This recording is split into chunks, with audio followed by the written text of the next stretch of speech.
Hi, I'm Jarrod Fry, General Manager of MedinaTV, and I want to welcome you to this year's edition of Candidates Forum. Hi, I'm Jaclyn Ringstmeier, Executive Director of the Greater Medina Chamber of Commerce, and we are once again pleased to partner with MedinaTV to bring you this voter education series.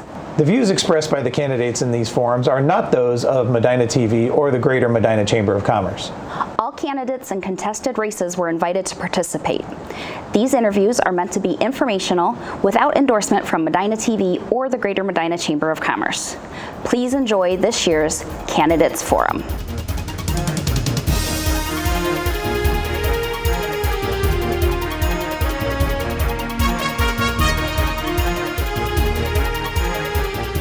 Joining us in studio now is Rebecca Parkhurst, one of the incumbents for the Medina City School Board of Education, there's 6 candidates, appointing 3, and looking to be reelected for that position. Thank you for joining us here today. Thanks, Jarrod. It's my pleasure to be here.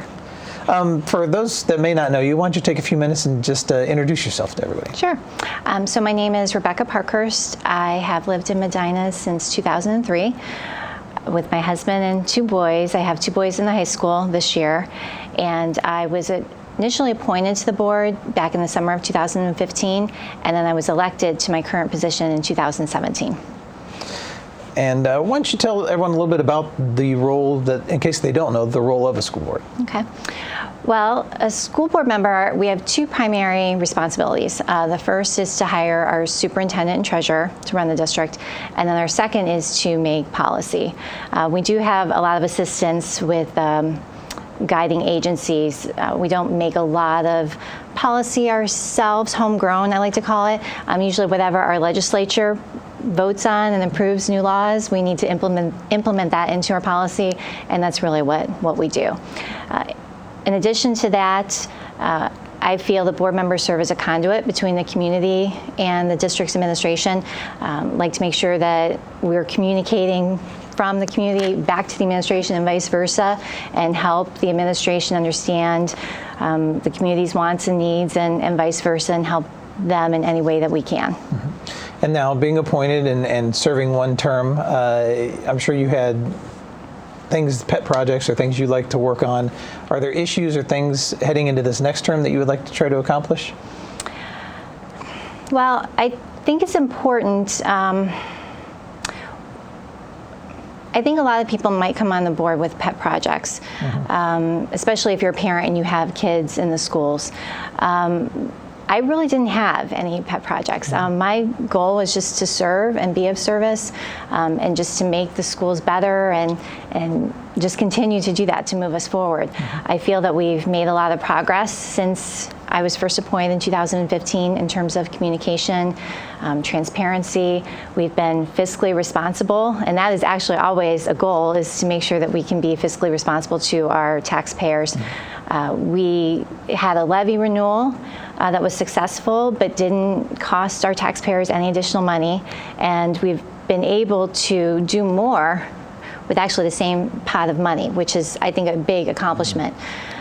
We had a strategic plan that we developed with community input in 2017, I believe. It's going to wrap up this year, 2022, and we'll be looking forward to having a new 5-year strategic plan, again, seeking community input, business leaders input, parent input, teacher input on that.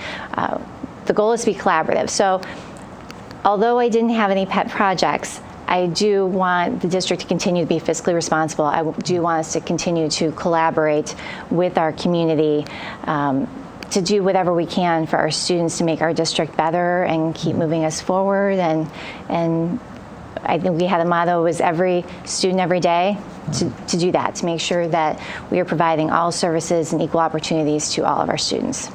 And I think everyone had these best plans laid in place of how to run, what to happen in the district. And we've had something crazy happen, like a pandemic, that has kind of turned things upside down. And I know there's been a lot of issues in regards to the mask and safety of children and things of that nature.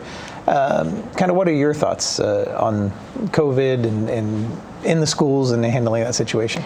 Well, if you would have asked me that same question 18 months ago, I never would have thought I'd be talking about it still 18 months later.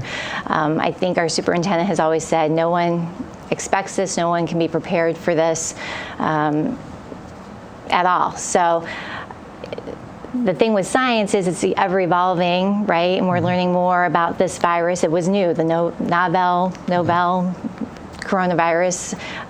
We're all learning about it and what the long-term effects are on children and adults. They may not be the same. And I think we need to be flexible. I think we need to listen to our experts. I just mentioned working with our community and being collaborative, having these collaborative relationships with our community for certain things within the district. But I think, though, when it comes to matters of health and safety of our students, we need to rely on the experts. When we're looking to make changes in our building or do construction, we look to engineers and architects, and they are experts in their fields to help us. Putting in air conditioning units, which we just did this summer for some of our buildings that didn't have it. We look to the experts who are doing that. I think when it comes to the health and safety of our students, we need to do the same thing. I am not an educator. I'm not a public health expert. I'm an accountant by trade. So I rely on the educational expertise of our superintendent and his staff, and I rely on the health and safety expertise of doctors, infectious disease experts, the health departments. So I think that we need to listen to their guidance and act accordingly. And now the pandemic aside, back to the normal day-to-day, which I think definitely all school boards would love to talk about again. You face the different issues as a district moving forward, the financial stability, thoughts of levies, possible bond issues, kind of where you see that moving with the district. Sure. So as I mentioned, we're going to have a new strategic plan we're going to implement. We had met with the community this past summer to work on our Portrait of a Bee initiative, and we took community involvement and came up with attributes that the community would like to see in our graduates, being respectful citizens and responsible decision makers, innovative problem solvers. Those are 3 of the 6 attributes they came up with. And our goal now is to use that as our North Star to help us develop our new strategic plan, which also had community input. And that way then we can help to develop our curriculum to help us implement and provide curriculum to those students so that they can have those attributes upon graduating from Medina City Schools. Now, another issue that also comes up as you look at now is redistricting. Your thoughts or input in terms as the school district tends to look at redistricting? Right, and that was another thing that the pandemic made us hit pause on. We had started those conversations with our community back, I guess, 2019, 20. And we had to, 19 I guess it was, we had to press pause with the pandemic and having the schools be closed. But we need to revisit those conversations. We had the Ohio Facilities Construction Commission come out to our district and they evaluated our buildings. They gave us an analysis of which buildings would be more cost-effective to replace versus repair. We do have some old buildings. We have some fairly new buildings, but we do have some older buildings in the district. They also do a population analysis, and they're able to predict for us or provide projections about what our enrollment will be, 10 years down the road. And I think that's important for us because we want to plan accordingly. We don't want to plan for all these students if we don't think we're going to have them, and then vice versa. So right now, what we're struggling with is our buildings that are in the townships or on the edge of the city limits. There's new construction going up in those areas, and people are buying those buying those homes, and those buildings, Waite, Northrop, and Blake, are bursting at the seams with students, whereas our buildings within the city limits are not. We have empty classrooms. And Medina is a wonderful community to live in. That's a great thing. The downside is people don't ever want to leave, right? They want to stay here, which is wonderful. But as a result, that's why we have within the city limits these empty classrooms, because people live in Medina, they stay here, their kids grow up, graduate from schools, and there's no available housing then for people to move into to fill those schools. So that's why it's important that we look at redistricting so we can balance out our buildings and have more even-sized classrooms of students within our K through 5 buildings. We've also talked about the middle schools and making possibly a 5, 6, and then a 7, 8 building, which has shown that that's beneficial for students in terms of their emotional maturity and their academic maturity, but would also provide all the resources for those grade levels within building and would be better for the students as well. But those are things, we want to talk to the community again with. We started those conversations, we need to revisit and then see if we need to adapt any of those buildings, build new buildings, whatever we need to do, and make sure the community is on board. We don't want to do anything that the community is not on board with when it comes to buildings and redistricting. And that's a great point to lead me into the next question. You talk about the community and the relationship there. How do you deal with, it's easy enough when people agree with you, but how do you deal with the constituents that may not have the same opinion or have a differing opinion in terms of how you as a board member should move forward? I think it's still very important to listen to each other. I still try to listen to community members who don't agree with me or maybe see things eye to eye with me, but I think it's important for them to be heard, and I hope that they are willing to listen to see why we are doing the things that we are doing or what the reasons behind things. Maybe they still won't agree at the end of that conversation, but hopefully they'll understand the why behind those decisions. And then on the same path, I know the board would like to be unanimous on a lot of things, but that's not always going to happen. How do you feel well, I guess one, do you feel everything needs to be unanimous as a board? Do you feel there can be times where maybe the board doesn't agree on things, or even the working relationship among board members? How do you kind of see those three aspects? I don't think that it's important for us to always agree. I think that shows the public that we're not rubber stamping things, and we take this position seriously and we're really considering things before we vote.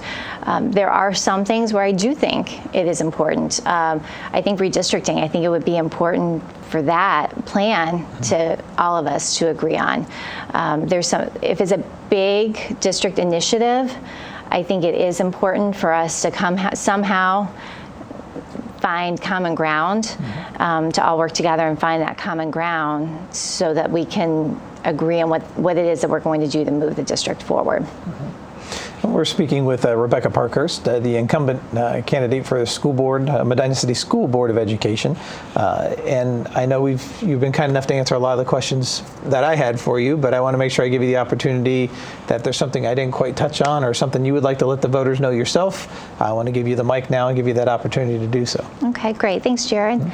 I just want to start out by thanking the community and the voters for giving me this opportunity to serve the district and the community for the last 4 years. It has gone by very quickly, and it has been an honor and a pleasure to serve as a member of the Medina City School District.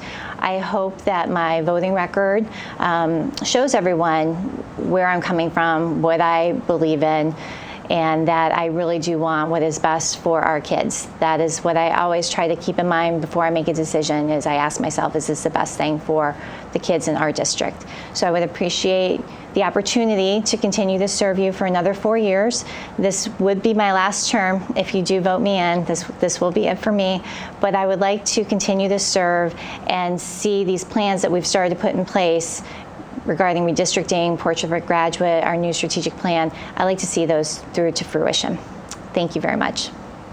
Thank you, Rebecca. Again, Rebecca Parkhurst from the Medina City School Board of Education. And I want to thank you for being part of the political process. We usually don't get the opportunity to thank you guys for all the efforts. It takes a big step to take that leap into politics and run for an office. So I want to take a time to thank you for that, and I wish you the best of luck this November. Thank you, Jarrod. I appreciate it.